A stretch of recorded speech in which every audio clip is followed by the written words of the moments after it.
Hallelujah. इस समय हम अपने परमेश्वर के लिए ताली बजाएंगे।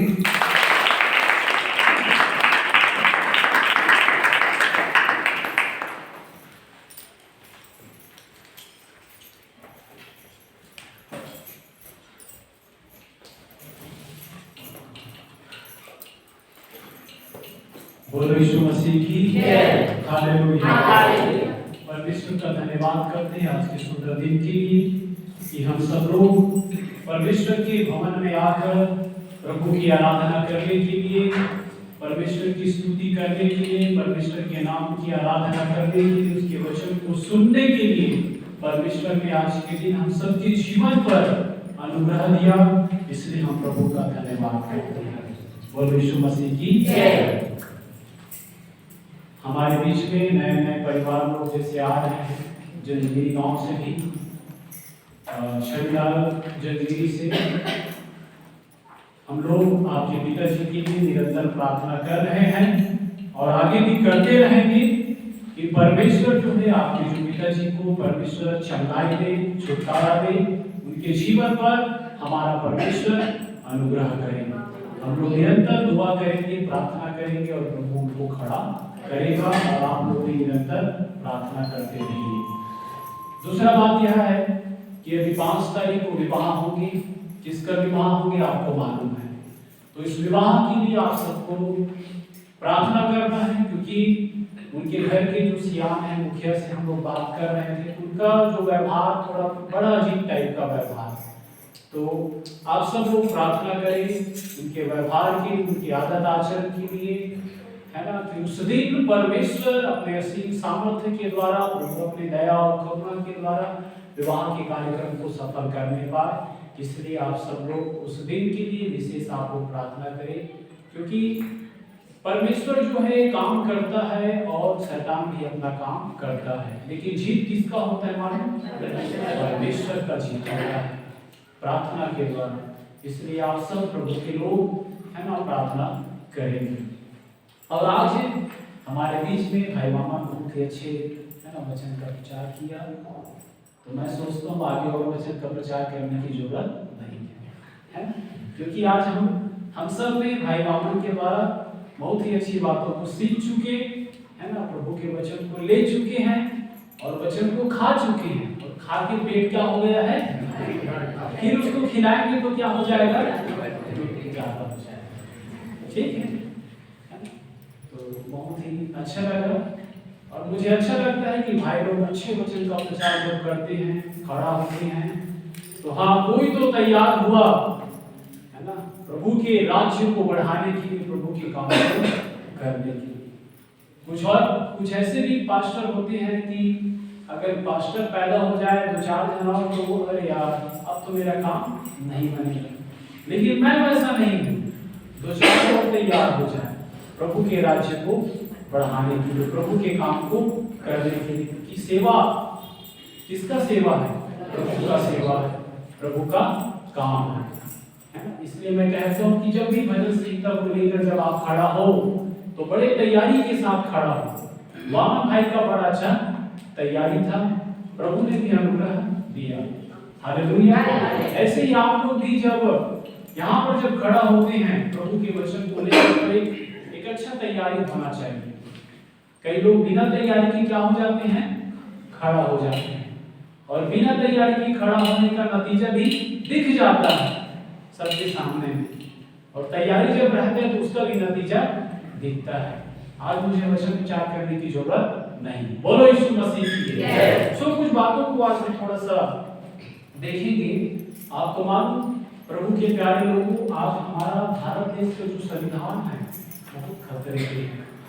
आपको मालूम, जब भारत देश का जब संविधान जब नहीं बना हुआ था, उस समय बहुत ही ज्यादा अत्याचार था, बहुत ही लोग कठिनाइयों का सामना करते थे, बहुत अत्याचार था, बहुत लोगों को सताया जाता था, मारा जाता था, पीटा जाता था, काट दिया जाता था। कोई अपने हक के लिए आवाज नहीं उठा सकता था। अगर किसी के साथ अगर अन्याय हो रहा हो तो उस अन्याय के लिए वो लड़ नहीं सकते थे, वो उस न्याय के लिए वो पेश नहीं कर सकते थे। ऐसा था वो परिस्थिति जिस समय जब संविधान जब नहीं बना हुआ था। आपको मालूम, जब संविधान जब नहीं बना हुआ था उस समय पहले की घटना, जब जो महिलाएं हैं उनका जब विवाह जब होते थे और उनका पति का जब डेट होता था किसी भी कारण से, तो क्या होता था, उनका चिता जब जलाया जाता था तो उस महिला को भी उसके पति के साथ चिता में जिंदा उसको डाल दिया जाता था, उसको मार दिया जाता था। वो बेचारी चीखती और चिल्लाती थी, कहती थी मुझे नहीं मरना है, मुझे जीना है। फिर भी एक समाज था, एक ऐसा प्रथा था कि लोग उसको पकड़ के जोर जबरदस्ती करके उस चिता में उसको बांध दिया जाता था और जिंदा जला दिया जाता था। आप लोगों को मालूम है, बहुत सारे पढ़े लिखे जो लोग, जो इतिहास को आप जानते हैं, आप लोगों को मालूम होगा कि उन दिनों में बहुत ही अत्याचार था। राजाओं का बड़ा वहां पे प्रशासन चलता था। जिसके घर में राजा पैदा हो जाए तो उसका बेटा आने वाले समय में उनका बेटा क्या करते थे, राजा बनते थे। उसके बाद जितने दिन तक वो राजा करते थे उसके बाद फिर उनकी आने वाला पीढ़ी राज करते थे, फिर उनकी आने वाला पीढ़ी राज करता था। अगर राजा का बेटा अगर अत्याचार कर रहा है तो उसके ऊपर कोई आवाज नहीं उठा सकता। अगर आवाज उठाएगा तो उसको मौत की सजा सुना दिया जाएगा, उसको खत्म कर दिया जाएगा। ऐसा था जब संविधान जब नहीं बना हुआ था। मतलब जिस घर का अधिकारी राजा बनता हो तो उसका पीढ़ी दर पीढ़ी वो राजा बनते चला जाता। चाहे उसका बच्चा जाहिर हो, उसका बच्चा नालायक हो, उसका बच्चा गधा भी हो, तो भी यह परंपरा उन दिनों में था कि उसी का वंश ही क्या बनेगा, राजा बनेगा। जिस संविधान जब नहीं आया हुआ था उस समय की बातें मैं आप लोगों को बता रहा हूँ। बहुत ही अत्याचार था। आपको मालूम, जब संविधान जब नहीं हुआ था तो और बात छुआछूत था, है ना। आज के समय में छुआछूत नहीं है, सब समान प्रेम एक दूसरे से प्यार करते हैं, एक दूसरे से मिलते हैं, एक दूसरे के यहाँ आते हैं, जाते हैं, खाते हैं, पीते हैं। उन दिनों में इतना छुआछूत था कि रजिस्टर को भी, कॉपी को ऐसे फेंक के देना पड़ता था, वो भी आपको फेंक के देते थे। लोग किसी से हाथ नहीं मिलाते थे, लोग किसी के घर जाते नहीं थे, इतना छुआछूत था उन दिनों में। लेकिन हम परमेश्वर का धन्यवाद करते हैं कि वो सर्वशक्तिमान परमेश्वर ने डॉक्टर भीमराव अंबेडकर जो खुदा के द्वारा नियुक्त हुआ उसको खड़ा किया और हमारा भारत देश का संविधान बना। और आपको मालूम, संविधान बनने के द्वारा आज आप और मैं और कोई भी छोटा आदमी जो बेचारा गरीब वर्ग की है, जो रोजी और मजदूरी काम करता है, वो विधायक बन जाता है। कारण यही है संविधान। आज संविधान के द्वारा आज आपको कोई दबा नहीं सकता, आज आपको कोई कमजोर करके उसको आपको गिरा नहीं सकता। आप अपने आवाज को उठा सकते हैं, अपने न्याय के लिए आप लड़ सकते हैं संविधान की वजह से। हालेलुया। आपको मालूम, उन दिनों में जब लोग अपने हक के लिए जब आवाज को जब उठाया जाता था तो राजा उसको मार दिया जाता था, क्योंकि उन दिनों में एक ऐसा प्रथा था कि कोई भी राजा के सामने में ऊंची आवाज में बातचीत नहीं कर सकता। अगर राजा के सामने अगर आपको जाना है तो झुक कर जाना है, नम्र बनकर जाना है, दीन बनकर जाना है।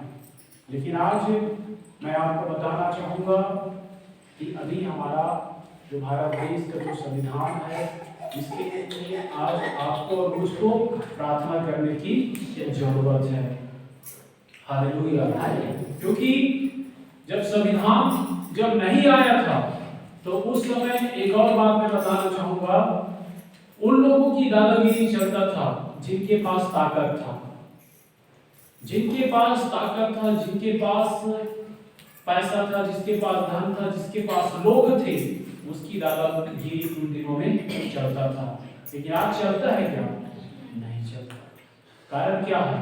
संविधान की वजह से, क्योंकि संविधान जो है हर एक व्यक्ति को समानता का अधिकार दे दिया है, सबको समान कर दिया है।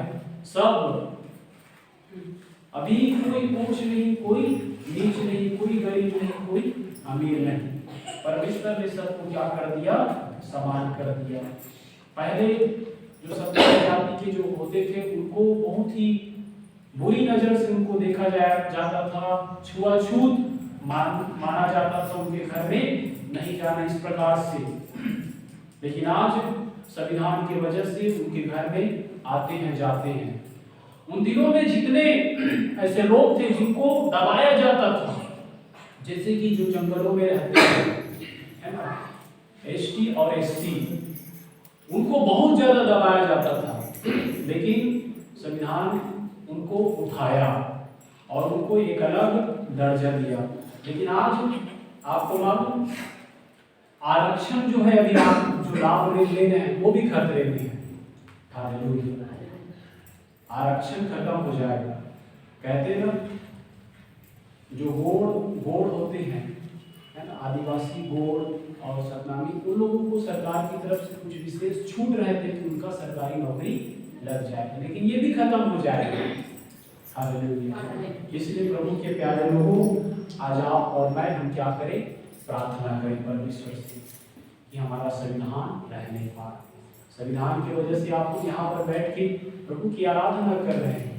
संविधान अगर नहीं होता तो हम आराधना नहीं कर पाते। हालेलुया। परमेश्वर का हम धन्यवाद करते हैं। आइए छोटा सा हम वचन बताएंगे। बोलो यीशु मसीह की जय। प्रभु के वचन में लिखा है कि जितने लोग परमेश्वर से प्यार करते हैं उन सब के लिए, उन सब से, जितने लोग परमेश्वर से प्यार करते हैं उनके जीवन में चाहे कुछ भी क्यों ना हो, हर बातों में भलाई को क्या करती है? भलाई करती है। आपको मालूम है, जितने लोग परमेश्वर से प्यार करते हैं, सब बातें मिलकर उनके जीवन में भलाई को उत्पन्न करती है। एक कहानी मैं आप लोगों को बताना चाहूंगा। एक राजा था और उस राजा का एक, क्या बोलते हैं उसको, जो बगल में रहते हैं, इंग्लिश में प्यून है, हिंदी में क्या बोलते हैं? असिस्टेंट। राजा का एक असिस्टेंट थे, इंग्लिश में प्यून बोलते हैं। तो वो जो असिस्टेंट क्या बोलता था? हमेशा हर बात में वो हमेशा यही बोलता था, जो हुआ अच्छा हुआ, जो हुआ अच्छा हुआ। हमेशा उनका एक मन था, एक हृदय था, और हमेशा हर बात में वो असिस्टेंट यही बोलता था, जो हुआ अच्छा हुआ, हमेशा। तो फिर राजा कुर्सी में बैठता था तो वो बोलता था, जो हुआ अच्छा हुआ, है ना। फिर कोई आता था, जाता था, वो बोलता था, जो हुआ अच्छा हुआ। फिर एक दिन की बात है, राजा जी का उसका उंगली जो है कट गया। इसका मोबाइल बज रहा है, मोबाइल को साइलेंट करेंगे। तो एक दिन राजा जी का उंगली कट गया, तो फिर वो कहता है, जो हुआ अच्छा हुआ। तो फिर राजा जी को क्रोध आ गया, भाई मेरा उंगली कट गया और ये क्या बोलता है, जो हुआ अच्छा हुआ। मेरा उंगली कट गया, मुझे कितना दर्द और पीड़ा हो रहा है, और उनको बड़ा मजाक सूझा है, जो हुआ अच्छा हुआ। तो फिर राजा जी को गुस्सा आ गया, अरे मेरा उंगली कट गया और ये ऐसा बोलता है, जो हुआ अच्छा हुआ। ये कैसा बोलता है? ऐसा क्यों बोलता है भाई, जो हुआ अच्छा हुआ? तो फिर वो बोलता है, जो हुआ राजा जी अच्छा हुआ। अब वो राजा जी बड़ा गुस्से में आ जाता है, तो फिर उनको जेल खाने में डाल दिया जाता है। इसको डाल दो जेल खाने में, ये राजा के विरोध में ऐसा बातें बोलता है। तो फिर वो बोलता है, जो हुआ अच्छा हुआ। तो ऐसा बोलता था वो, जो हुआ अच्छा हुआ। अब वो जेल में डाल दिया गया, वहां भी क्या बोल रहा है, जो मेरे साथ हो रहा है अच्छा हो रहा है। तो फिर लोग भी सोचने लगे, कैसे आदमी है, जेल खाने में आ गया, अंदर में आ गया। जेल खाने में किसी को मजा नहीं आता, परंतु जेल खाने में रोना पड़ता है, और ये जो हुआ अच्छा हो रहा बोल रहा। पता नहीं कैसे आदमी। फिर एक दिन की बात है, राजा जी जो है शिकार करने के लिए वो गए जंगल में, घना घोर जंगल। एक ऐसे जंगल में चला गया जिस क्षेत्र में जाना मना था, और राजा जी जो है अपने अस्त्र शस्त्र, तीर और बंदूक, क्या बोलते, बाण को लेकर और तीर को लेकर शिकार के लिए वो चले गए। और जब शिकार के लिए जब वहां पे गए जंगल में, तो वहां पर कुछ जंगली लोग, आदिवासी लोग उस राजा को पकड़ लिए, और पकड़ने के बाद उसको गुलाम बना लिए। और उन जंगली लोगों का एक प्रथा था कि शिकार में जो भी पकड़ा जाए मनुष्य, उनको अपने देवता के लिए बलिदान कर देना। तो फिर राजा को पकड़ लिए, और वो जंगली लोग, शिकारी लोग उस राजा को बलिदान करना चाहते थे अपने देवता के सामने में।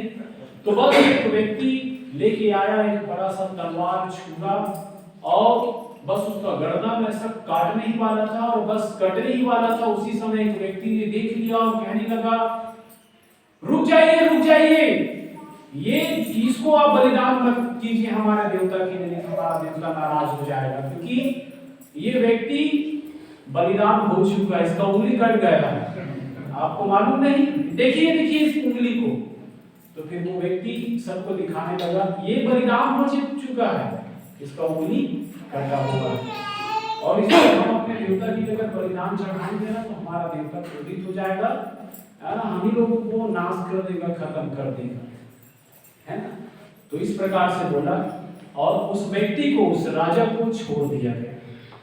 अब वो राजा चला गया। उसके बाद वो राजा जो है आया, और उस जिनको, उनका जो प्यून था, उनका जो अधिकारी जो था, उसके पास जाकर उनसे मिला, और है ना, उनको बताया कि ऐसा ऐसा बात है, मैं जंगल में गया था, वहां पर आदिवासी जंगली लोग मुझे घेर लिए थे, और मेरा उंगली कट गया था, इसलिए मैं बच गया, और अगर नहीं करता तो फिर मेरा गर्दन उस दिन कट जाता और मैं। राजा जी, यही बात तो मैं आपको बोलता था, जो हुआ अच्छा हुआ। आप नहीं समझते थे, जबरन आप मेरे को कहां डाल दिए, बंदी गृह में डाल दिए, जो हुआ अच्छा हुआ। और आपको मालूम राजा जी, अगर आप बंदी गृह में मुझे नहीं डालते ना, और मैं अगर आपके साथ जाता, तो मेरा ही गर्दन को वो आदिवासी जंगली लोग मेरे को काट डालते। जो हुआ आपका उंगली कटा, जो हुआ अच्छा, उसकी वजह से आप भी बचा, आपने मुझे बंदी गृह में डाल दिया, जो हुआ अच्छा हुआ। अगर आपके साथ जाता तो वो जंगली लोग मुझे मार डालते। इसीलिए प्रभु के प्यारे लोग, एक बात मैं आप लोगों को सिखाना चाहूंगा, आपके जीवन में जो भी होता है, आप भी अपने परमेश्वर का धन्यवाद करें, क्योंकि परमेश्वर यही चाहता है कि हम हर बातों में, हर परिस्थिति में अपने परमेश्वर का धन्यवाद करें। हर बातों में, हर परिस्थिति में, हमारा जीवन कैसा भी क्यों ना हो, हर बातों में हम अपने परमेश्वर का क्या करें, धन्यवाद करें।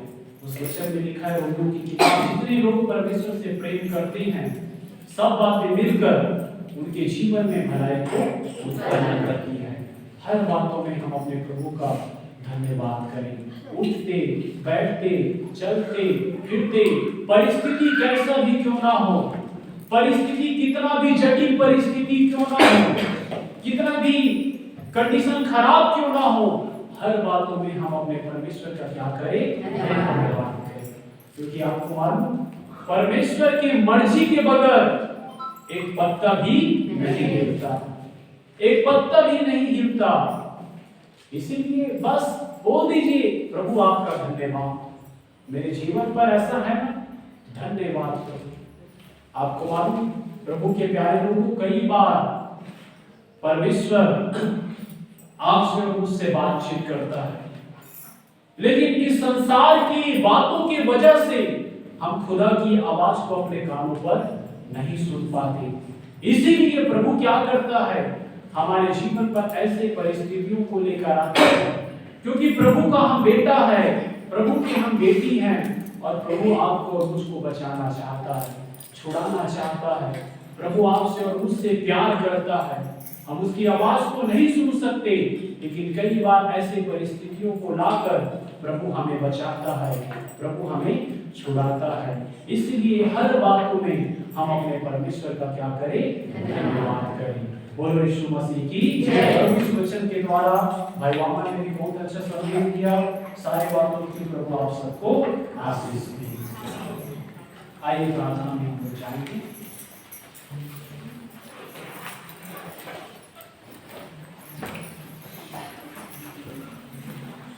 आइए हम सब लोग अपने स्थान पर खड़ा हो जाएंगे और प्रार्थना में जाएंगे।